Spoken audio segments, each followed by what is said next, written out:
ಏನ್ ಬರುತ್ತೆ ಅದ್ ಮಾತ್ರ. Hey guys, welcome back to my mini blog. ನನಗೆ RR ನಗರಲ್ಲಿ ಒಂದು ಕೆಲಸ ಇತ್ತು, ಸೊ ಅದನ್ನ ಮುಗಿಸ್ಕೊಂಡೆ. ಅದು ವಿಡಿಯೋ ನಾಳೆ ಬರುತ್ತೆ ನೋಡಿ ನನ್ನ ಇನ್ಸ್ಟಾಗ್ರಾಮ್ ಪೇಜಲ್ಲಿ. ಸೊ ಆನ್ ದ ವೇ ಹಾಗೆ ಶುಗರ್ ಗೇನ್ ಜ್ಯೂಸ್ ಕುಡ್ದೆ. ನನ್ನ ಶೂಟ್ ಮುಗಿಯೋದು ತುಂಬಾ ಲೇಟ್ ಆಯಿತು, ಆಲ್ಮೋಸ್ಟ್ 3:34 ಆಯಿತು. ತುಂಬಾ ಹಸುವಾಗ್ತಾಯಿತ್ತು. ಆನ್ ದ ವೇ ಹಾಗೆ ಎಂಡ್ಗಾಯ್ ಅನ್ನೋ ರೆಸ್ಟೋರೆಂಟಿಗೆ ಹೋದ್ವಿ ಗೈಸ್. ಇದಂತೂ ಪಕ್ಕಾ ಉತ್ತರ ಕರ್ನಾಟಕ ಸ್ಟೈಲ್ ಊಟ.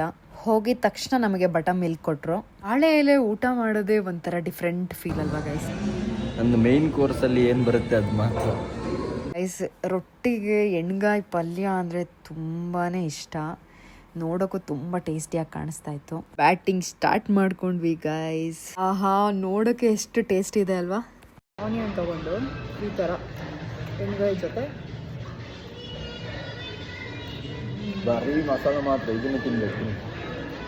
ಹಾಗೆ ಮಾತಾಡಿಕೊಂಡು ಚೆನ್ನಾಗಿ ರೊಟ್ಟಿ ತಿಂದ್ವಿ. ನೋಡಿ, ಬಾಳೆ ಎಲ್ಲ ಫುಲ್ ಖಾಲಿಯಾಗಿದೆ. ಮಾಡಿ ಅಲ್ಲಿಂದ ಹೊರಟ್ಬಿಟ್ವಿ ಗೈಸ್, ಬಿಕಾಸ್ ಮಳೆ ಬರೋ ಹಾಗಿತ್ತು. ಅಲ್ಲಿಂದ ಒಂದು ಸ್ವಲ್ಪ ಶೋರೂಮ್ ಬಂದ್ವಿ. ಗಾಡಿ ನೋಡಿ ಗೈಸ್ ಹೇಗಿದೆ, ಕ್ರೇಜಿ ಆಗಿದೆ. ಇದಕ್ಕೆ ಅರೌಂಡ್ 3 lakhs ಅಂತೆ. ಇನ್ನೊಂದು ಕಡೆ ಕೆಲಸ ಇತ್ತು, ಅಲ್ಲಿಗೂ ಹೋದ್ವಿ. ಅದೆಲ್ಲ ಮುಗಿಸ್ಕೊಂಡು ಹೊರಡೋದು ಲೇಟ್ ಆಗೋಯ್ತು. On the way momos, potato ಟ್ವಿಸ್ಟರ್ನ ತಿಂದೆ. ಸೊ ನೆಕ್ಸ್ಟ್ ಮಿನಿ ವ್ಲಾಗಲ್ಲಿ ಸಿಗ್ತೀನಿ. ಬಾಯ್.